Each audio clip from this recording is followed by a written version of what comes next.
بسم اللہ الرحمن الرحیم وبہ نستعین الحمد للہ رب العالمین والصلاة والسلام علی سید المرسلین وعلی آلہ وصحبہ اجمعین. اعوذ باللہ من الشیطان الرجیم. بسم اللہ الرحمن الرحیم.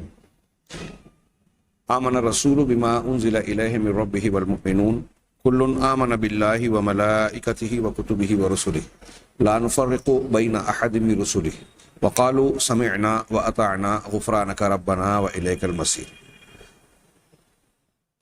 سامعین کرام، جیسا کہ اس سے پہلے کے درس میں یہ تذکرہ کیا گیا کہ اب تک ہم نے نبی کریم صلی اللہ علیہ وسلم کی وہ خصوصیات اور امتیازات ذکر کر رہے تھے جن کا تعلق دنیا میں دیگر انبیاء کے مقابلے میں تھا.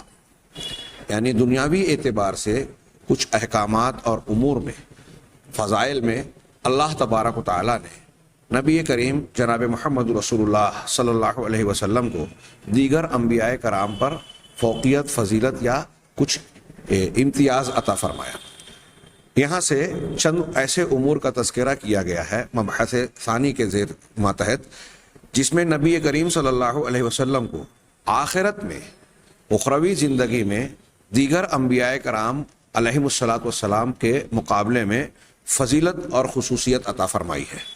چنانچہ اس ضمن میں پہلے ہی عنوان میں 3 خصوصیات کا تذکرہ کیا. چنانچہ وہ کہتے ہیں صاحب کتاب، نبی صلی اللہ علیہ وسلم کا اختصاص یعنی آپ کی خصوصیت اس بات میں کہ آپ وہ پہلے شخص ہوں گے جن سے زمین شق ہوگی. قیامت کے وقت جب اللہ تبارک تعالیٰ مرنے والوں کو پھر سے زندہ کرے گا اور ان کی قبروں سے ان کو برآمد فرمائے گا، حکم دے گا، تو قبروں سے نکلنے والے جو اس دنیا سے چلے گئے وہ پھر سے جو دنیا میں یا اللہ تعالیٰ جنہیں زندہ کرے گا، ان میں سب سے پہلے نبی کریم صلی اللہ علیہ وسلم اپنی قبر مبارک سے نکلیں گے. تو سب سے پہلے زمین آپ کے پھٹ کر آپ کو گویا نکالے گی. اسی طریقے سے قیامت کے دن لواء الحمد، حمد کا پرچم آپ کو دیا جائے گا اللہ کی طرف سے. تیسری چیز جو اسی عنوان میں ہے کہ آپ قیامت کے دن جنت میں داخل ہونے والے سب سے پہلے شخص ہوں گے. وَأَوَّلُ مَن يَدْخُلُ الْجَنَّةَ يَوْمَ الْقِيَامَةِ. ان تینوں خصوصیات کو بیان کرنے کے لیے ایک روایت کو ذکر کیا. امام احمد بن حنبل رحمہ اللہ نے حضرت انس رضی اللہ تعالیٰ عنہ کی حدیث بیان کی. وہ کہتے ہیں، سمعت رسول اللہ صلی اللہ علیہ وسلم یقول، میں نے اللہ کے رسول صلی اللہ علیہ وسلم کو فرماتے ہوئے سنا کہ انی لاول من تنشق الارض عن جمجمتی یوم القیامہ. میں وہ پہلا شخص رہوں گا کہ قیامت کے دن جس کے سر کے پاس سے زمین پھٹے گی. جمجمہ سر کی ہڈی یا کھوپڑی کو کہتے ہیں. تو میرے سر کے پاس سے زمین پھٹے گی. گویا زمین کے پھٹ کر مردوں کو زمین سے نکلنے کا جو آغاز ہوگا وہ جناب محمد رسول اللہ صلی اللہ علیہ وسلم کی شخصیت اور ذات سے ہوگا. ظاہر سی بات ہے کہ یہ ایک فضیلت کی بات ہے. چنانچہ آپ کو سب سے پہلے نکالا جائے گا. لیکن آگے فوراً آپ جملہ کہہ رہے ہیں ولا فخر، اور میں فخر نہیں کرتا. یہ نبی کریم صلی اللہ علیہ وسلم کا انداز دیکھیے کہ میں یہ بات بیان تو کر رہا ہوں، بیان اس لیے کر رہا ہوں کہ رسول ہوں تو بیان کرنا پڑے گا. غیب کی خبریں، عقیدے سے متعلق باتیں، اللہ کے رسول صلی اللہ علیہ وسلم کے اپنی ذات کے تعلق سے جو فضائل اور مراتب ہیں، ظاہر سی بات ہے کہ کوئی دوسرا بیان نہیں کرے گا. جب آپ کو اللہ نے اپنا رسول بنایا ہے تو اللہ تبارک و تعالیٰ نے جن چیزوں کو طے فرمایا ہے، جو خصوصیات عطا فرمائی ہے، وہ رسول کے ذریعے سے ہی لوگوں کو بیان کیے جائیں گے نا. لہذا نبی کریم صلی اللہ علیہ وسلم نے اپنے تعلق سے جو باتیں بیان کی، اس کو بیان کرتے ہوئے آپ کا یہ انداز دیکھیے کہ مجھے اللہ نے فضیلت اور خصوصیت عطا فرمائی کہ زمین جب شق ہوگی تو میرے سر کے پاس سے اس کا آغاز ہوگا. سب سے پہلے گویا میں زمین سے نکلوں گا. لیکن ولا فخر، کوئی فخر کی بات نہیں، یعنی میں فخر نہیں کرتا. وَأُعْطَى لِوَاءُ الْحَمْدِ، اور مجھے لواء الحمد، حمد کا جھنڈا دیا جائے گا. ولا فخر، اور اس میں کوئی فخر کی بات نہیں، میں گھمنڈ نہیں کرتا. وَأَنَا سَيِّدُ النَّاسِ يَوْمَ الْقِيَامَةِ وَلَا فَخْرٍ، اور میں قیامت کے دن تمام لوگوں کا سردار ہوں گا اور اس میں کوئی فخر نہیں ہے. وَأَنَا أَوَّلُ مَن يَدْخُلُ الْجَنَّةَ وَلَا فَخْرَ, اور میں سب سے پہلا شخص رہوں گا جو جنت میں داخل ہوگا اور کوئی فخر نہیں ہے. ہاں, وَإِنِّي آتِي بَابَ الْجَنَّةِ فَآخُذُ بِحَلَقِهَا, ہاں میں اور جنت کے دروازے کے پاس آؤں گا اور اس کے حلقے کو جو ہے پکڑوں گا. فَيَقُولُونَ, تو وہ لوگ کہیں گے, یعنی فرشتے کہیں گے, من ہذا, یہ کون ہے؟ ہاں, فَأَقُولُ أَنَا محمد, میں جواب دوں گا کہ میں محمد ہوں صلی اللہ علیہ وسلم. ہاں, فَيَفْتَحُونَ لِي, میرے لیے دروازہ کھولیں گے. فَإِذَا الْجَبَّارُ مُسْتَقْبِلِي, چنانچہ جبار یعنی اللہ تبارک و تعالیٰ کی ذات میرے سامنے ہوگی. ہاں, فَأَسْجُدُ لَهُ, میں اللہ کو سجدہ کروں گا. فَيَقُول, اور اللہ کہے گا, ارفع راسک یا محمد وتکلم یسمع منک, کہ اے محمد اپنا سر اٹھائیے اور بات کیجئے, آپ کی بات سنی جائے گی. ہاں, دیکھیے ہر مقام پر یہ شفاعت اور سفارش کی اجازت آپ کو کئی مرتبہ ملے گی, میدان محشر میں بھی, اور یہاں جنت کے داخلے کے وقت کی بات بھی کہی جا رہی ہے. تو یہ جب بھی ہوگا اللہ تبارک و تعالیٰ کی جانب سے پہلے کہا جائے گا کہ آپ اٹھیے, سر اٹھائیے اور مانگیے, آپ کو دیا جائے گا. گویا آپ کو کہنے کی, مانگنے کی اجازت دی جائے گی, تب آپ اپنی بات کو پیش فرمائیں گے, اپنی دعاؤں کو عرض کریں گے. یہ الحدیث کہہ کے انہوں نے بقیہ حصہ حذف کر دیا. ہاں, یہ اس روایت کو مستد احمد نے نقل کیا ہے. اسی طریقے سے بدایت السول المواہب اللدنیہ بالمنح المحمدیہ, اس میں بھی دیکھا جا سکتا ہے. امام البانی رحمہ اللہ نے فرمایا کہ سندہ جید ورجالہ رجال الشیخین, امام احمد کی پیش کردہ یہ جو روایت ہے اس کی سند جو ہے جید ہے, اور اس کے رجال یعنی روات حدیث صحیحین بخاری مسلم کی روایت کے, بخاری مسلم کے روات میں سے ہیں. یہ ایک بات اللہ کے نبی صلی اللہ علیہ وسلم کی اس ایک بیان, ایک روایت میں نبی کریم صلی اللہ علیہ وسلم کی قیامت کے دن دیگر انبیاء کے مقابلے میں آپ کو دی گئی کئی خصوصیات کا ذکر ہے. ہاں, جس میں سے 3 تو وہ ہے جس کا عنوان میں تذکرہ ہوا, زمین سب سے پہلے آپ کے پاس سے شق ہوگی قیامت کے وقوع کے وقت, مردوں کے زندہ ہونے کے وقت. ہاں, دوسرے یہ کہ لواء الحمد, حمد کا پرچم, یہ کیسا ہوگا, کیا ہوگا. ہاں, ہم غیب کے امور کے تعلق سے یہ عقیدہ رکھتے ہیں کہ قرآن و حدیث میں جتنی بات اور جیسی بات بتائی گئی ہے ہم اتنا ہی مانتے ہیں, اس سے آگے نہیں بڑھتے, کیونکہ ہمارے پاس ان چیزوں کی تفصیلات کو جاننے کا وحی الہی کے علاوہ کوئی اور ذریعہ نہیں ہے. اور ہمیں غیبیات کے امور میں سے اللہ تبارک و تعالی نے اور رسول اللہ صلی اللہ علیہ وسلم نے اتنی ہی باتوں کو بتایا اور بیان کیا ہے جتنی ہمیں ضرورت تھی. اور یہ ہمارے لیے امتحان بھی ہے کہ جتنا بتا دیا گیا, ہم جب اللہ اور رسول کو سچا مانتے ہیں تو جتنا بتا دیا اس پر بے چوں چرا ایمان لے آئیں, یہی ایمان بالغیب ہے. ہاں, تو ایک دوسری خصوصیت یہ بھی, اسی طرح آپ کو سرداری ملے گی. ہاں, ابھی آگے آ رہا ہے کہ آپ کو مقام محمود ملے گا. آپ کو سارے انبیاء اور سارے انسانوں کے مقابلے میں اللہ تبارک و تعالیٰ گویا انسانوں کا سب سے اعلیٰ مقام محمود عطا کرے گا, اور آپ سب کے لیے حساب و کتاب کی سفارش کریں گے. تو آپ سید الناس ہوں گے, لوگوں کے سردار, تمام لوگوں کے, جس میں عوام, خواص, انبیاء, صالحین, سارے لوگ شامل ہیں. ہاں, اس اعتبار سے جیسے ہم نے جانا کہ آپ سید المرسلین ہیں, تو دنیا میں بھی آپ کو یہ مقام دیا گیا اور آخرت میں بھی آپ کو سید الناس کا درجہ دیا جائے گا. اور ہر مقام پر آپ کہہ رہے ہیں کہ میں اس پر فخر نہیں کرتا. اس سے یہ بھی پتہ چلتا ہے کہ کچھ چیزیں ایسی ہوتی ہیں کہ جب انسان کو اپنے بارے میں کچھ اپنی فضیلت یا اہمیت کی باتیں اگر بیان کرنا پڑتی ہے تو بیان کرتے ہوئے اسے اس بات کا لحاظ رکھنا چاہیے کہ وہ فخر, گھمنڈ اور غرور کے طور پر اسے بیان نہ کرے. اپنے آپ کو بڑا بتاتے ہوئے اس قسم کی باتوں کو بیان نہیں کرنا چاہیے, بلکہ جتنی ضرورت ہے اس ضرورت کے پیش نظر اپنے اندر تواضع, انکساری اور اخلاص کو رکھتے ہوئے یہ بیان کرنا چاہیے. اور کبھی نہیں بھولنا چاہیے کہ انسان کو کچھ بھی, کہیں بھی, جو بھی مقام حاصل ہو رہا ہے وہ اللہ تبارک و تعالیٰ کی دی ہوئی نعمت ہے. لہذا اصل کرم, فضل اور انعام رب العالمین کا ہے. بندہ جب اتراتا ہے تو حقیقت میں وہ اللہ تبارک و تعالیٰ کے سامنے سرکشی کرتا ہے، اپنے منعم انعام دینے والی ذات کے انعام اور اس کی توفیق کو فراموش کر کے گویا اپنے آپ کو کہتا ہے، جیسے کوئی یہ کہتا ہے کہ میں اس کا حقدار تھا، میں اس کا مستحق تھا، میرے اندر اس بات کی صلاحیت تھی۔ ہاں، قرآن کے مختلف آیات میں اس قسم کے مضامین کہ جب انسان کو کوئی نعمت حاصل ہوتی ہے تو کہتا ہے ھذا لی، یہ میرے لیے ہے۔ تو اس کی تفسیر مفسرین نے کہی ہے کہ میرے لیے ہے کا مطلب کیا کہ میں اس کا حقدار تھا، میرے اندر اس کی صلاحیت تھی، میں ایسا تھا کہ مجھے یہ ملے۔ تو یہ ساری چیزیں، آپ حقدار ہوں، آپ کے اندر صلاحیت ہو، تو یہ حقداری اور صلاحیت ہے بھی اگر تو دراصل اللہ تبارک و تعالیٰ کی دی ہوئی ہے۔ تو اللہ تبارک و تعالیٰ اصل منعم ہے۔ بندہ اگر اس بات کو یاد رکھے گا تو ہمیشہ اللہ کے جناب میں عاجزی اور انکساری اختیار کرے گا، نعمتوں پر شکر بجا لائے گا اور تنگی پر قناعت اور صبر کا دامن تھامے گا۔ یہ ایمان اور توحید کا نتیجہ ہوتا ہے۔ انبیاء کرام علیہ الصلوۃ والسلام اس معاملے میں سب سے اعلیٰ ہیں، ایمان کے معاملے میں بھی، ہر معاملے میں، ہر خوبی میں۔ چنانچہ انہوں نے یہ اللہ کے حکم سے انہیں بیان کرنا تھا۔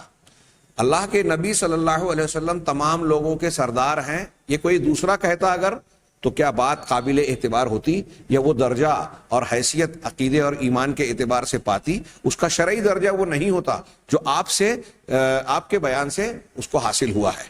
لہٰذا جب اللہ تبارک و تعالیٰ نے آپ کو یہ بات بتائی تو آپ کو امت کے سامنے یہ بات بیان کرنی ہی تھی، کیونکہ آپ ہی نبی ہیں، اور اس معاملے میں، غیبیات کے معاملے میں، اللہ تبارک و تعالیٰ کے فیصلوں کے سلسلے میں آپ ہی کا بیان معتبر ہوگا۔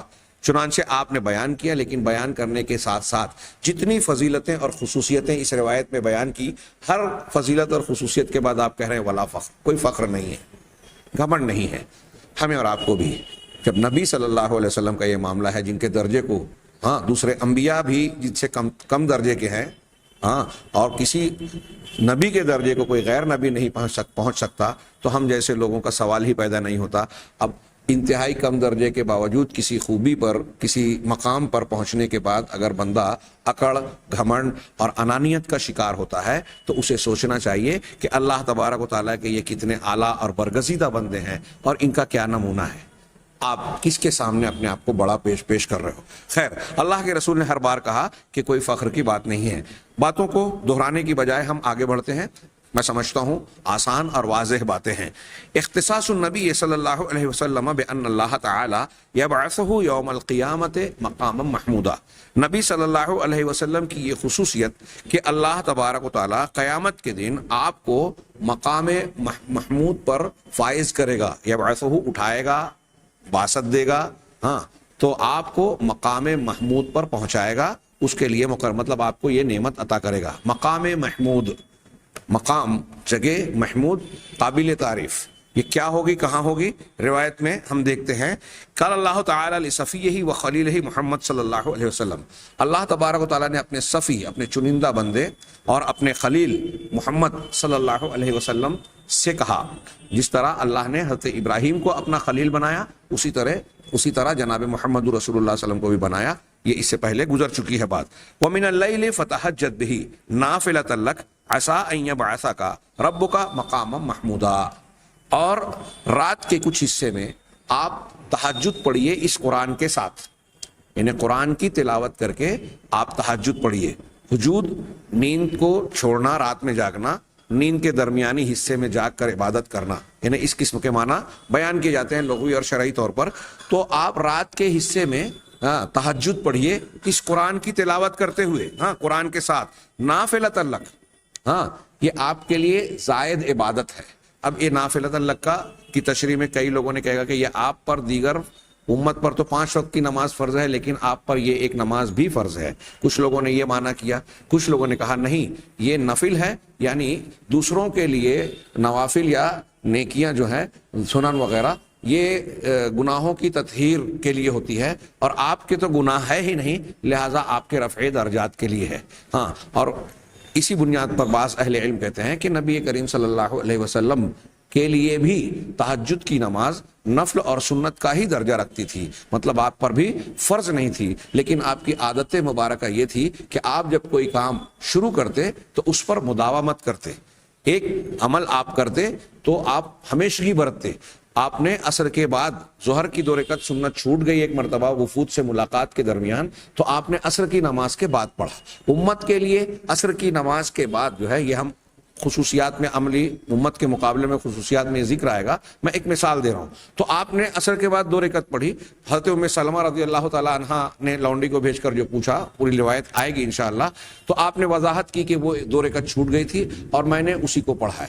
اب اللہ کے نبی صلی اللہ علیہ وسلم نے ایک دن جب وہ 2 رکعت پڑھی تو اب آپ روزانہ پڑھنے لگے۔ امت کو عصر کی نماز سے لے کر سورج غروب ہونے تک کوئی نفل اور سنت پڑھنے سے ممانعت فرمائی، لیکن یہ آپ کی خصوصیت تھی، آپ اس پر عمل کرتے رہے۔ آپ کا میں جیسا عرض کر رہا ہوں کہ یہ آپ کی عادت مبارکہ تھی کہ آپ ہمیشہ جو ہے کوئی عمل کرتے تو اس پر ہمیشگی اختیار کرتے، دوام کرتے۔ چنانچہ اللہ کے رسول صلی اللہ علیہ وسلم ہمیشہ تہجد پڑھتے رہے۔ کہتے ہیں اہل علم کہ حج میں جو 9ویں ذی الحجہ کی شب تھی، عرفات سے لوٹ کر مزدلفہ میں قیام کرنے کی، مبیت اور رات گزارنے کی، تو اس رات میں صرف آپ نے نماز تہجد نہیں پڑھی، اس لیے کہ اس کے دوسرے دن ارکان اور مناسک حج کے بہت سارے امور ادا کرنے ہوتے ہیں۔ چنانچہ یہی سنت ہے۔ امام بخاری نے اس آیت کی روشنی میں یہ روایت نقل کر رہے ہیں، اس کی تفسیر میں امام بخاری نے اپنی صحیح میں اس آیت کی تفسیر میں حضرت عبداللہ ابن عمر رضی اللہ تعالی عنہما کی روایت نقل کی۔ وہ کہتے ہیں کہ ان الناس یسیرون یوم القیامت جثن کل امت تتبع نبیہا، کہ لوگ قیامت کے دن جو ہے وہ اپنے گھٹنوں کے بل ہو جائیں گے، بیٹھ جائیں گے، ہاں، ہر امت اپنے نبی کے پیچھے ہوگی، اس کی متابعت کرے گی۔ یقولون یا فلان اشفع، کہیں گے کہ اے فلاں سفارش کیجئے، حتی تنتہی الشفاعت الی النبی صلی اللہ علیہ وسلم، یہاں تک کہ یہ سفارش نبی صلی اللہ علیہ وسلم کے پاس آ کر ٹھہر جائے گی، یعنی آپ تک انتہا میں آپ کے پاس پہنچے گی اور آپ کے پاس آ کر رک جائے گی۔ فذالک یوم یبعثہ اللہ المقام المحمود، چنانچہ یہی وہ دن ہوگا جس میں اللہ تبارک و تعالیٰ آپ کو مقام محمود پر مبعوث کرے گا، فائز کرے گا۔ عسیٰ ان یبعثک ربک مقام محمودہ، قریب ہے کہ آپ کا پروردگار آپ کو مقام محمود پر مبعوث کرے، مقام محمود پر عطا فرمائے، بھیجے۔ یہ مفہوم بیان کر رہا ہوں۔ وأخرج أيضا من حدیث ابن عمر، اسی طرح حضرت ابن عمر کی یہ حدیث بھی امام بخاری وغیرہ نے نقل کی، ہاں، کہ ان الشمس تدنو یوم القیامہ حتی یبلغ العرق نصف الاذن، ہاں، کہہ رہے ہیں کہ سورج قیامت کے دن بہت قریب ہو جائے گا، یہاں تک کہ آدمی کا پسینہ اس کے کان کی لو یا آدھے کان تک، نصف الاذن، کان کے آدھے حصے تک پہنچ جائے گا۔ ہاں، بعض روایتوں میں وضاحت ہے کسی کے ٹخنوں تک، کسی کے پنڈلی تک، گھٹنوں تک، کمر تک، اور پھر کسی کے کانوں تک ہوگا۔ ہاں، یہ جو تفصیل ہے اس میں وضاحت ہے کہ جس کے جیسے عمل ہوں گے اس اعتبار سے وہ اس گرمی کا اور پسینوں کا شکار ہوگا۔ فبینہم کذالک استغاثوا بآدم ثم بموسیٰ ثم بمحمد صلی اللہ علیہ وسلم، جب اسی حالت کے درمیان، اسی حالت میں لوگ ہوں گے کہ لوگ حضرت آدم علیہ السلام، پھر ان کے بعد موسیٰ علیہ السلام، پھر ان کے بعد محمد صلی اللہ علیہ وسلم سے فریاد کریں گے، سفارش کی جائے اللہ تبارک و تعالیٰ کے یہاں۔ یہ اختصار کے ساتھ روایت ہے، تفصیلی روایت آگے آ رہی ہے۔ ہاں، ثم ذکر البخاری طریقا آخر فیہ زیادہ، شیخ کہہ رہے ہیں کہ پھر امام بخاری نے ایک دوسرا طریق، سند اور روایت دوسرے طریق سے ذکر کی جس میں کچھ زیادتی ہے، ہاں، یعنی یہ روایت میں کچھ اور اضافہ ہے۔ فیشفع لیقضی بین الخلق، چنانچہ اس موقع پر جب لوگ مختلف انبیاء، حضرت آدم، حضرت موسیٰ اور دیگر انبیاء کے پاس سے ہوتے ہواتے آخر میں محمد صلی اللہ علیہ وسلم تک پہنچیں گے، فیشفع، تو آپ سفارش کریں گے۔ لیکن یہ سفارش بھی کیسے ہوگی وہ ہم جانتے ہیں، اللہ کی اجازت کے بعد، جب آپ سجدے میں گریں گے، حمد و ثنا کریں، بیان فرمائیں گے، پھر آپ سے جب یہ کہا جائے گا کہ سر اٹھائیے، مانگیے، دیا جائے گا، سفارش کیجیے، قبول کی جائے گی۔ مطلب جب اللہ کی طرف سے اجازت ملے گی تب آپ کہیں گے، اپنی گزارش پیش کریں گے اللہ کے جناب میں۔ بغیر اجازت کے کوئی بات نہیں کرے گا، یہاں تک کہ جناب محمد رسول اللہ صلی اللہ علیہ وسلم بھی۔ معمولی بات نہیں ہے، اس سے اللہ کی عظمت و کبریائی اور اس دن کی ہیبت کا اندازہ لگایا جا سکتا ہے کہ کوئی بھی لب کشائی کی جرت اور جسارت نہیں کرے گا۔ چنانچہ آگے اس روایت میں ہے کہ اللہ کے نبی صلی اللہ علیہ وسلم سفارش کریں گے، کس لیے کریں گے؟ لیقضی بین الخلق، کہ اللہ تبارک و تعالی مخلوق کے درمیان فیصلے کر دے وے۔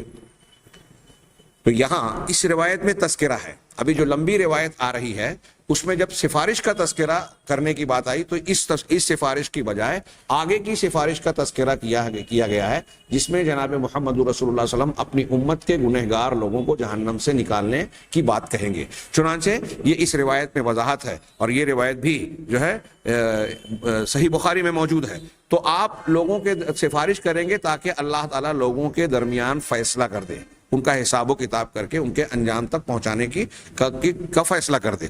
فیمشی حتی یاخذ بحلقۃ الباب، آپ چلیں گے یہاں تک کہ آپ دروازے کے حلقے کو پکڑیں گے۔ دروازہ کون سا دروازہ؟ پچھلی روایت میں اس کی وضاحت ہوتی ہے حدیث سے ہی کہ باب الجنہ، جنت کے دروازے کے حلقے کو آپ پڑھیں گے، کواڑ یا جو بھی وہاں غیب کی چیز ہے، جو بھی شکل ہوگی۔ فَيَوْمَئِذٍ يَبْعَثُ اللَّهُ مَقَامًا مَحْمُودًا يَحْمَدُهُ أَهْلُ الْجَمْعِ كُلُّهُمْ، چنانچہ اس دن اللہ تبارک و تعالیٰ آپ کو مقام محمود پر فائز کرے گا، چنانچہ جتنے بھی اہل جمع موقف میں موجود جتنے لوگ ہیں سب آپ کی تعریف کریں گے۔ ہاں، لواء الحمد آپ کو دیا جائے گا، آپ اللہ تبارک و تعالیٰ کی تعریف کریں گے، اور پھر جب آپ پورے انسانوں اور انسانیت کی طرف سے نمائندگی کر کے اللہ تبارک و تعالیٰ سے یہ سفارش عرض کریں گے اللہ کی اجازت کے بعد، تو سارے اہل موقف بھی گویا آپ کی تعریف کریں گے، یہ آپ کو مقام محمود حاصل ہوگا۔ میدان محشر میں اس طرح آپ کی سیادت کا گویا ظہور ہوگا۔ اللہ تبارک و تعالیٰ ہی تمام فضائل کو دینے والا ہے، نبی کریم صلی اللہ علیہ وسلم کو اجازت بھی اللہ تعالیٰ ہی دے گا، مطلب یہ فضیلت اللہ کی دی ہوئی ہے۔ اور آپ غور کیجئے کہ اللہ کے یہاں کسی بھی قسم کی جو سفارش ہے، سفارش کا باب ایک الگ آئے گا، اور اس سے پہلے کچھ گفتگو بعض دروس میں گزر چکی ہے آیت الکرسی وغیرہ کے۔ تو جو اللہ تعالیٰ کی جانب سے اجازت دی جائے گی، اس میں ہم نے بیان کیا کہ دنیا کی سفارش کی طرح یہ معاملہ نہیں ہے کہ کوئی آدمی اٹھا کسی بھی تعلق والے کے پاس بغیر اس کی اجازت کے جا کر سفارش کرتا ہے، ایسا اللہ کے پاس نہیں ہوگا، بلکہ اللہ تعالیٰ ہی طے کرے گا کہ کون سفارش کرے، اور اللہ ہی طے کرے گا کہ کس کی سفارش کرے۔ دونوں معاملہ اللہ کی طرف سے ہوگا۔ اللہ تعالیٰ ایک آدمی کو معاف کرنا چاہتا ہے جو گنہگار ہے، لیکن اسے یوں ہی براہ راست معاف کرنے کی بجائے بعض موقعوں پر اپنے کچھ برگزیدہ بندوں کو، مقرب بندوں کو اجازت دے گا کہ آپ اس کی سفارش کیجیے۔ یہ کیوں ہوگا؟ اہل علم نے بیان کیا کہ یہ ان نیک بندوں کے لیے اللہ کی طرف سے اکرام ہوگا، اعزاز ہوگا، کہ دوسروں کے سامنے قیامت کے دن یہ واضح ہو کہ یہ میرے مقرب بندے ہیں، ان کا یہ مقام ہے۔ اللہ تبارک و تعالیٰ ان کو دوسروں کے مقابلے میں ایک الگ اعزاز سے نواز رہا ہے۔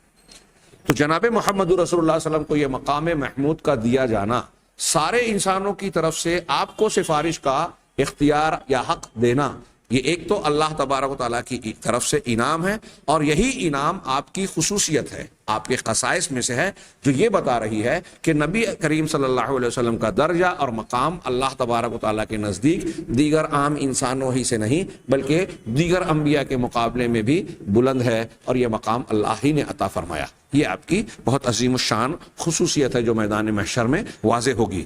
آگے انہوں نے ایک عنوان قائم کیا، اختصاص النبی صلی اللہ علیہ وسلم بأنہ سید ولد آدم یوم القیامہ، نبی صلی اللہ علیہ وسلم کی یہ خصوصیت کہ آپ قیامت کے دن آدم کے بیٹوں کے سید اور سردار ہوں گے۔ یہ بات پچھلی روایت میں بھی گزری اور میں نے ذکر کیا کہ آگے وہ گفتگو آ رہی ہے۔ ہاں، تمام انسانوں کے آپ سردار ہوں گے، بنی آدم قیامت تک۔ ہاں، اب اس تمام انسانوں میں عوام، خواص، اولیاء، صالحین، بزرگان دین، انبیاء، تمام لوگ داخل ہیں، تمام لوگ شامل ہیں۔ اور اللہ تبارک وَيَفْتَحُ اللَّهُ عَلَيْهِ مِنَ الْمَحَامِدِ مَا لَا يَفْتَحُهُ عَلَى غَيْرِهِ، اور اللہ تبارک و تعالی آپ پر حمد و ثنا کے ایسے دروازے کھولے گا، یعنی ایسی باتیں القاء کرے گا، آپ کے دل و دماغ میں ڈالے گا، یا دوسرے الفاظ میں کہیں کہ آپ کو ایسی توفیق عطا فرمائے گا کہ اللہ کی ایسی حمد و ثنا بیان کریں جس سے جو آپ کے علاوہ کسی اور کے لیے نہیں کھولی۔ یعنی کسی اور کو وہ توفیق اور وہ القاء نہیں ہوگا. گویا یہ بھی ایک خصوصیت ہے کہ آپ اللہ تبارک و تعالیٰ کی بڑی عظیم الشان حمد و ثنا بیان کریں گے. بعض روایتوں میں مجھے یاد پڑتا ہے کہ خود نبی کریم صلی اللہ علیہ وسلم نے یہ بیان فرمایا کہ میں آج اللہ کی تعریف اور حمد و ثنا کی وہ باتیں نہیں جانتا اور نہیں بیان کر سکتا. اس میں کئی باتیں ہیں. گویا اس وقت تو خصوصی توفیق ملے گی اللہ تبارک و تعالیٰ کی جانب سے ایک خصوصیت دی جائے گی. اور دوسری بات یہ کہ آپ کو وہ چیز ابھی نہیں معلوم ہے. یہ تو بتایا گیا آپ کو کہ آپ ایسا کریں گے, لیکن کیا باتیں کہیں گے, کیا کلمات کہیں گے, یہ نہیں بتایا گیا.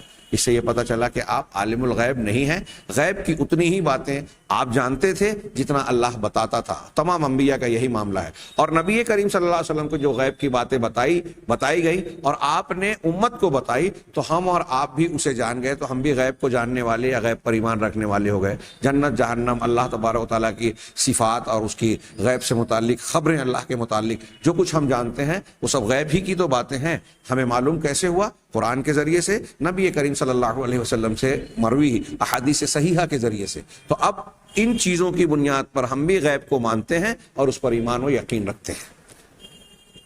تو نبی کریم صلی اللہ علیہ وسلم کو حمد و ثنا کے ایسے کلمات اور ایسی باتیں القاء کی جائے گی جو آپ سے پہلے کسی کے لیے, آپ کے علاوہ کسی اور کے لیے نہیں ہوگی, اور کسی اور پر اس کا دروازہ نہیں کھلے گا. وَأَنَّ اللَّهَ تَعَالَى قَدْ غَفَرَ لَهُ مَا تَقَدَّمَ مِنْ ذَنبِهِ وَمَا تَأَخَّرَ. اور یہ کہ اللہ تبارک و تعالیٰ نے آپ کے اگلے پچھلے گناہ معاف کر دیے. اب یہ گناہ معاف کر دیے پہ کچھ لوگ بحث کرتے ہیں کہ جب گناہ تھے ہی نہیں تو معاف کیا کرنا. اسی لیے احمد رضا خان صاحب کے ترجمے میں کہتے ہیں کہ یہ بیان کیا گیا لیغفر اللہ لک ما تقدم من ذنبک وما تأخر, یہ سورہ فتح کی جو آیت ہے, کہ تاکہ اللہ آپ کے اگلے پچھلے گناہ کو بخش دے کے بجائے وہ ترجمہ کرتے ہیں آپ کے ذریعے امت کے اگلے پچھلے گناہ معاف کرتے ہیں. ہاں, اب غور کیجئے کہ قرآن کی آیت, سیاق و سباق, عربی کے کلمات کہیں سے یہ تقاضا یا یہ معنی اپنے اندر نہیں رکھتے کہ اگلے پچھلے لوگوں کے گناہ معاف ہو جائیں. ہاں, اہل علم نے جو اس کی تشریحات کی ہے کہ جب یہ بات کہی جاتی ہے کہ آپ کے گناہ معاف ہو جائیں, تو اس میں وہ بعض خطائیں یا کوتاہیاں مراد ہیں جو نبی کے نامہ اعمال میں خطا اور گناہ نہیں ہے, لیکن نبی کے درجے کے کبھی کبھی منافی کوئی چیز واقع ہو گئی. جیسے حضرت یونس علیہ السلام سے غلطی ہوئی, حضرت آدم نے پیڑ کھا لیا جنت کا, تو ایک نافرمانی ہوئی نا ان سے سرزد. اس طرح کچھ باتیں بعض انبیاء سے. اللہ کے نبی صلی اللہ علیہ وسلم نے جو ہے یہ کہا کہ میں شہد استعمال نہیں کروں گا. قرآن نے آیت نازل کر دی, یا ایھا النبی لما تحرم ما احل اللہ لک. اب یہ کوئی اللہ کے رسول صلی اللہ علیہ وسلم کا گناہ نہیں تھا, کوئی گناہ نہیں تھا. بعض ازواج نے کہا کہ آپ کے منہ سے مغافیر کی بو آتی ہے, تو بدبو آپ کو ناپسند تھی, آپ نے کہا ٹھیک ہے اب میں نہیں پیوں گا. اس میں کوئی ایسے گناہ کی بات ہے؟ آپ نے حضرت عبداللہ ابن مکتوم نابینا صحابی آئے آپ کے پاس ایمان لانے کے لیے, آپ ان کی طرف سے بے رخی برت کر جو ہے سرداران قریش کو دعوت دے رہے ہیں. اب سوچئے تھوڑی دیر کے لیے کہ ایک طرف سرداران ہیں, وقت کی بڑی بڑی سماجی اعتبار سے اثر رسوخ رکھنے والی شخصیات, ہاں, ان کو آپ اسلام کی ایمان کی دعوت دے رہے ہیں, ان کو قرآن سنا رہے ہیں. ایسے میں ایک شخص آتے ہیں, وہ سچے مسلمان ہیں, ہاں, آپ کو اس لیے ناگوار گزرا, ان کے آپ نے چہرہ بسورا اور بنایا کہ میں ابھی ان کو دعوت دے رہا ہوں, بڑے بڑے سرداروں کو. اللہ تبارک و تعالیٰ, اب دنیاوی اعتبار سے ہم غور کریں تو نبی کریم صلی اللہ علیہ وسلم کا یہ رویہ کوئی غلط نہیں تھا کہ یہ جو شخص آ رہے ہیں اگر مسلمان ہیں, مومن ہیں, تو اپنے آدمی ہیں. اس وقت ہم محنت ان لوگوں پہ کر رہے ہیں جو کافروں کے سردار, اگر یہ مان لے تو بہت بڑی بات ہوگی. ہم اسی انداز میں سوچیں گے. نبی کریم صلی اللہ علیہ وسلم کی سوچ بھی غالباً یہی تھی, اور واضح بھی ہوتا ہے واقعے سے, لیکن اللہ تبارک و تعالیٰ نے اس پر ناپسندیدگی کا ذکر کرتے ہوئے آیت نازل کی, عبس وتولی ان جاءہ الاعمی. چونکہ اس میں ایک مومن کی طرف سے بے توجہی برتتے ہوئے ایک کافر پر توجہ دینے کی بات ہے. اگرچہ وہ دنیاوی اعتبار سے زیادہ اہمیت رکھتے ہیں, لیکن ایمانی اعتبار سے ایک مومن کا درجہ کافر سے کہیں اونچا ہے. یہ اللہ تبارک و تعالیٰ نے گویا یہ توجہ دلائی کہ وہ توجہ کے لائق تھا جو تزکیہ کرنے آ رہا ہے, جو ایمان کے تقاضوں کی تکمیل چاہتا ہے. ہاں, اس کے مقابلے میں جو آپ سے کترا رہا ہے, آپ کی مخالفت کر رہا ہے اور آپ کے اس حق کا انکار کر رہا ہے جو اللہ نے بھیجا.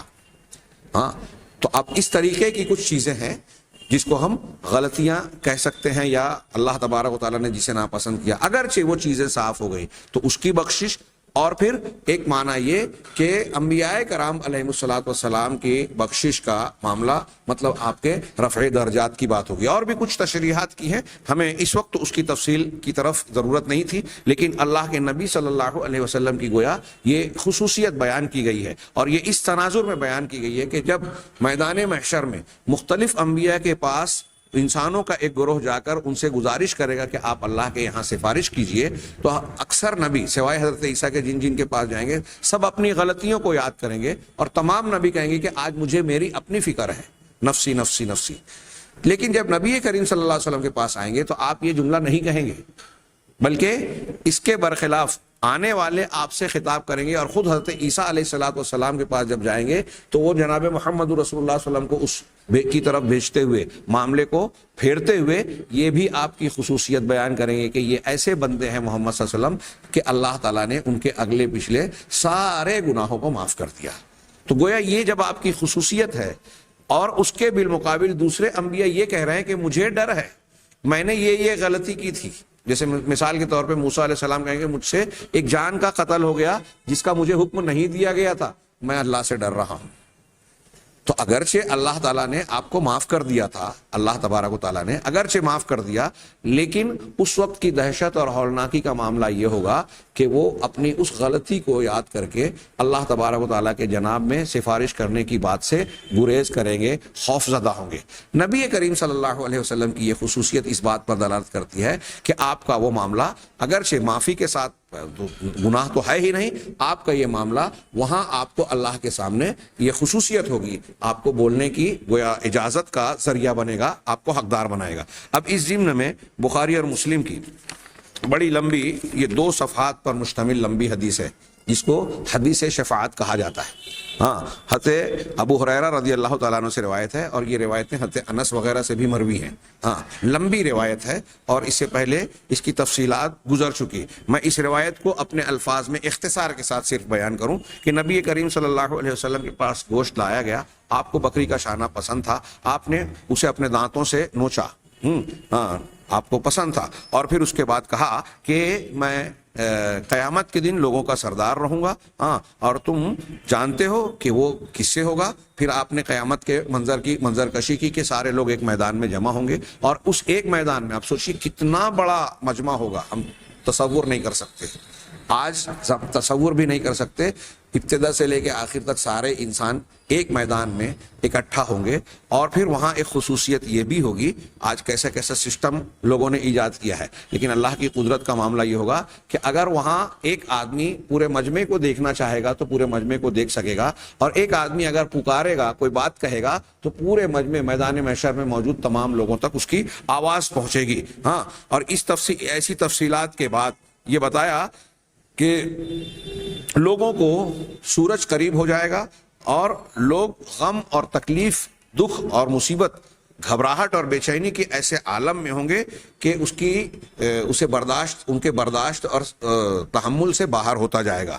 چنانچہ لوگ کہیں گے کہ تم کو کیسی تکلیف پہنچ چکی ہے, کیا تم دیکھتے نہیں, جانتے نہیں, چلو کسی ایسی شخصیت کو دیکھو جو اللہ تبارک و تعالیٰ کے جناب میں تمہاری سفارش کرے. چنانچہ اس تمہید کے بعد لوگوں کا ایک گروہ جو ہے حضرت آدم علیہ السلام کے پاس آئے گا, آپ کو آپ کی خصوصیت کا حوالہ دے کر کہے گا کہ آپ وہ شخصیت ہیں جو تمام انسانوں کے باپ ہیں, ابو البشر ہیں, اللہ نے آپ کو اپنے ہاتھوں سے بنایا, آپ نے اپنی روح پھونکی اور پھر فرشتوں کو سجدہ کروایا, آپ اللہ کے پاس سجدہ کیجئے, کیا آپ دیکھتے نہیں کہ ہم کس حالت میں پہنچ چکے ہیں. حضرت آدم علیہ السلام اس کے جواب میں کہیں گے کہ میرا پروردگار آج کے دن اتنا غضبناک اور ناراض ہے کہ نہ اس سے پہلے کبھی اتنا غضبناک ہوا, نہ مستقبل میں کبھی اتنا غضبناک ہوگا. یہاں رک کے اللہ تعالیٰ کے صفات کے ضمن میں ایک بات میں عرض کرنا چاہتا ہوں کہ اس حدیث سے اور قرآن اور حدیث کی کئی دلیلوں سے ایک بات تو یہ ثابت ہوتی ہے کہ اللہ کی صفات میں سے غضب بھی ہے, لیکن مخلوق کے غضب اور ہمارے غصے کی طرح نہیں. لیسا کمثلہ شیء, ہم اللہ کے تمام اسماء و صفات کے بارے میں یہ کہتے ہیں. معتزلہ, جہمیہ اور ہمارے یہاں ان کے متبعین جو ہے ان کی متابعت کرتے ہوئے یہ بدعت اختیار کرتے ہیں کہ وہ غضب کی اس صفت کی تعویل کرتے ہیں اور اس کا رد کرتے ہیں کہ غضب سے مراد غضب نہیں ہے, بلکہ غصے اور غضب کا نتیجہ, یعنی وہ سخت سزا دینا اور ناراضگی کے نتیجے میں جو ایک انسان یا کوئی کرتا ہے وہ نتیجہ برآمد ہونا. تو وہ اس کی تعویل کرنے کی کوشش کرتے ہیں، لیکن اہل سنت والجماعت کا عقیدہ ہے اللہ تعالیٰ کے تعلق سے قرآن اور حدیث میں جو صفات مذکور ہیں ہم اسے ویسے ہی مانتے ہیں۔ اللہ کے لیے غضب ہے، کیسے ہے ہم نہیں جانتے، اور اللہ تعالیٰ قیامت کے دن ایسا غضبناک ہوگا کہ نہ پہلے ہوا نہ بعد میں ہوا۔ یہ اس بات کی دلیل ہے کہ اللہ کی جو صفات ہیں اس میں حدوث فعل ہوتا ہے۔ یہ ایک چیز آج اس درس کے ضمن میں 2 جملوں میں سمجھانا چاہ رہا ہوں، بہت بڑے بڑے مسائل کو سمجھنے میں آسانی ہوگی، کہ ایک ہوتا ہے حدوث فعل، ایک ہوتا ہے حدوث شے، یعنی کسی چیز کا عدم سے وجود میں آنا، اور کسی چیز کا وجود تو ہے اس کے فعل کا وجود میں آنا۔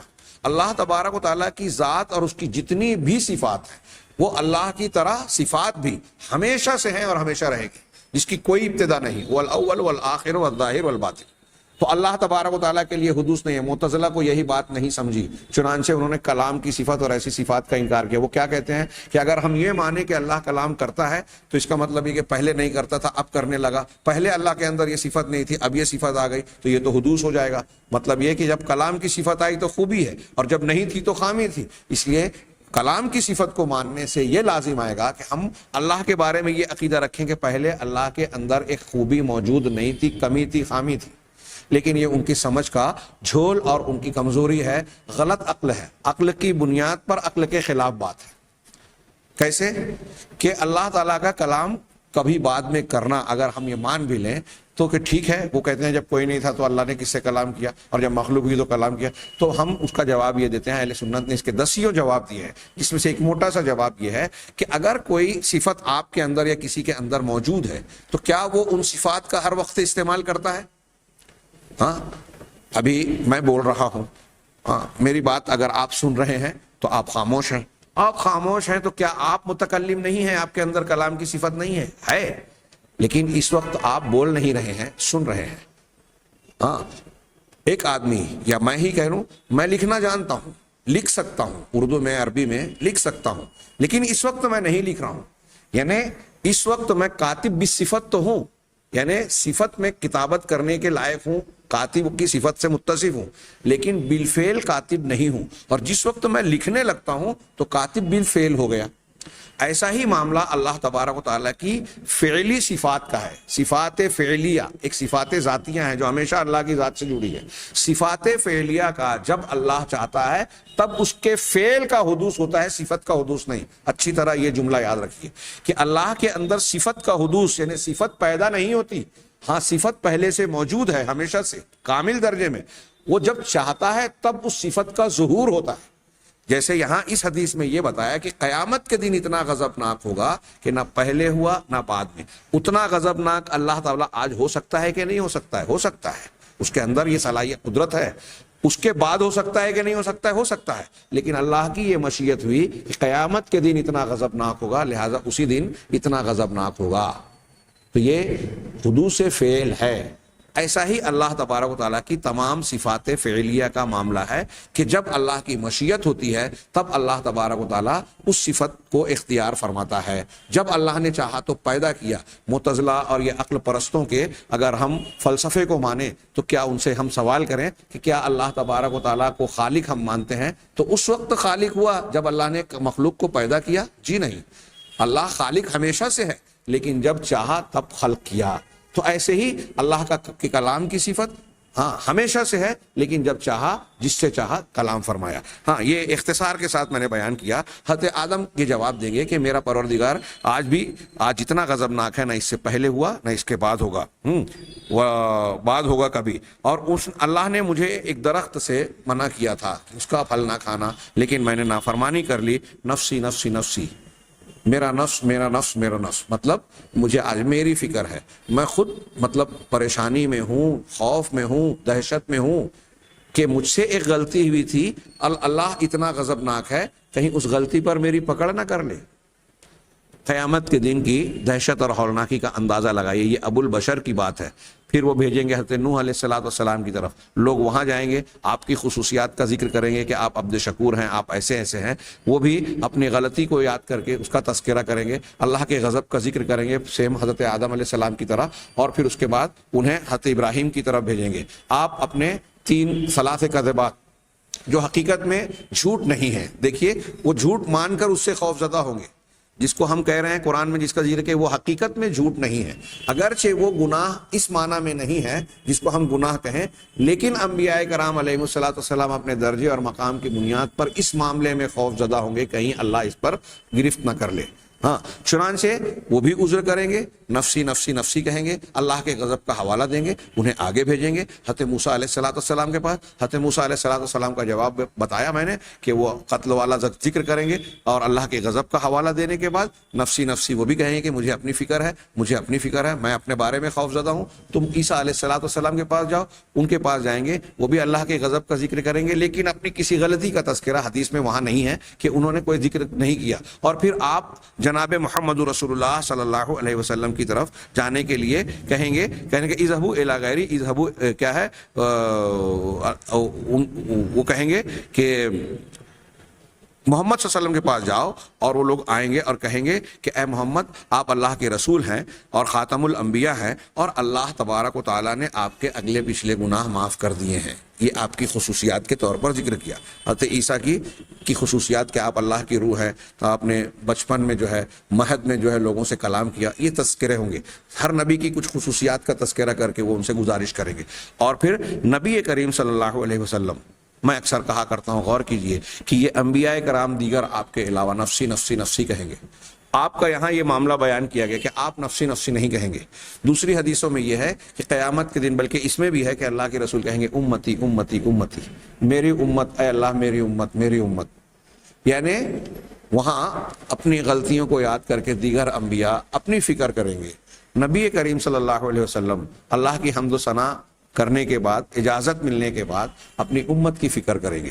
یہ ایک بہت بڑی خصوصیت جناب محمد رسول اللہ صلی اللہ علیہ وسلم کو عطا ہوئی، اور یہ ہمارے لیے بھی ایک سعادت کی اور خوشی کی بات ہے کہ ہم اس نبی کی امتی ہیں جو قیامت کے دن بھی اپنے امت کی فکر کریں گے. سوچئے ہمیں اللہ کے رسول صلی اللہ علیہ وسلم سے کتنی محبت ہونی چاہیے، آپ کی سنتوں کی اطاعت و اتباع کا کیسا جذبہ ہونا چاہیے، کاش ہم سمجھ پاتے. ہاں، تو اللہ تبارک و تعالیٰ رسول اللہ صلی اللہ علیہ وسلم سے جب یہ بات کہیں گے کہ آپ اپنے پروردگار کے پاس ہماری سفارش کیجئے، ہاں کیا آپ نہیں دیکھتے کہ ہم کس حالت میں ہیں. چنانچہ اللہ کے رسول نے فرمایا کہ میں جاؤں گا فآت العرش، اور عرش کے پاس آؤں گا، فاقع ساجدا لربی، اور عز وجل، اور اپنے پروردگار کے سامنے سجدہ ریز ہو جاؤں گا. ثم یفتح اللہ علی من محامدہ وحسن الثناء علیہ شیئا لم یفتح علی احد قبلی. پھر اللہ تبارک و تعالی مجھ پر اپنی حمد اور حسن ثنا، اچھی تعریف کے ایسے دروازے کھولے گا، ایسی توفیق دے گا، اور ایسے کلمات کا القاء کرے گا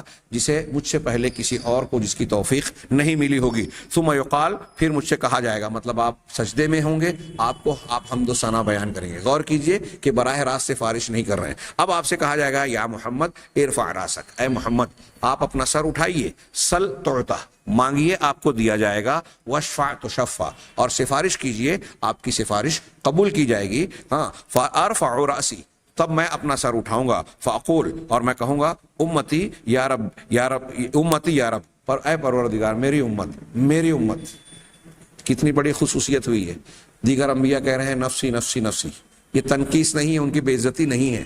یہ نبی کریم صلی اللہ علیہ وسلم کے رفع کے اعلیٰ درجے کا ذکر ضرور ہے، لیکن یہ انبیاء کرام دیگر انبیاء کی بے عزتی کا پہلو نہیں ہے. ہاں، یہ اللہ تعالیٰ کی طرف سے ان کو یہ انعام ملے گا کہ آپ کہیں گے میری امت، پروردگار میری امت. فیقال، تو کہا جائے گا یا محمد ادخل من امتک من لا حساب علیہ من الباب الایمن من ابواب الجنہ. اب یہاں امت محمدیہ کے جنت میں داخلے اور گناہوں سے بخشش کا الگ الگ روایتوں میں الگ الگ تذکرہ ہے. تو اہل علم نے کہا کہ ان روایتوں میں روات حدیث نے حسب ضرورت اختصار اور تفصیل سے کام لیا. ابھی ہم نے پیچھے ایک حدیث میں پڑھا کہ سب سے پہلے جب آپ کو اجازت دی جائے گی تو آپ سارے انسانوں کے لیے حساب و کتاب کی سفارش کریں گے. پھر آگے کا مرحلہ جب آئے گا تو یہ جنت میں داخلے کے لیے، پھر اس کے بعد آپ کو اجازت دی جائے گی جہنم سے اس امت کے گنہگار لوگوں کو نکالنے کے لیے. آپ کو اجازت دی جائے گی کہ جن کے دل میں ذرہ برابر بھی ایمان ہے انہیں آپ نکال لیں. پھر آپ دوبارہ اجازت طلب کریں گے، اللہ کی حمد و ثنا بیان کریں، دوبارہ دی جائے گی کہ جاؤ رائی کے دانے سے بھی کم جس کے دل میں ایمان ہو اس کو نکال لو. اس طرح سے ادنا ادنا کر کے 4 مرتبہ آپ کو اجازت ملے گی. تو اس طریقے سے الگ الگ یہاں جو ذکر ہے اس حدیث میں کہ اے محمد اپنی امت کے ان لوگوں کو جنت میں جنت کے داہنے جنت کے دروازوں میں سے اس کی داہنی جانب جو دروازہ ہے اس میں سے ان لوگوں کو جنت میں داخل کر لیجئے جن پر کوئی حساب نہیں ہے. وَهُمْ شُرَكَاءُ لِلنَّاسِ فِي مَا سِوَى ذَلِكَ مِنَ الْأَبْوَابِ. یہ ان کی خصوصیت ہے کہ جنت کے داہنی جانب کے دروازے سے داخل ہوں گے اور وہ دوسرے لوگ جو جنتی ہیں دوسرے جنتی ان کے ساتھ دیگر دروازوں کے سلسلے میں شریک ہیں حصے دار ہیں. مطلب یہ کہ یہ ان کی خصوصیت ہے اور اس خصوصیت کے ساتھ ساتھ اگر وہ چاہیں تو دوسرے دروازوں سے بھی داخل ہو سکتے ہیں. ثم قال پھر کہا والذی نفسی بیدی کہ اس ذات کی قسم جس کے قبضے میں ہاتھ میں میری جان ہے کہ جنت کے دروازوں کے جو کیواڑ اور پڑلے ہیں ان کے درمیان جو فاصلہ ہے وہ ایسے ہی ہے جیسے مکہ اور حمیر یا مکہ اور بصرہ کے درمیان یہ دو دور دور کے شہروں کے درمیان کا فاصلہ کتنا وسیع و عریض دروازہ ہوگا.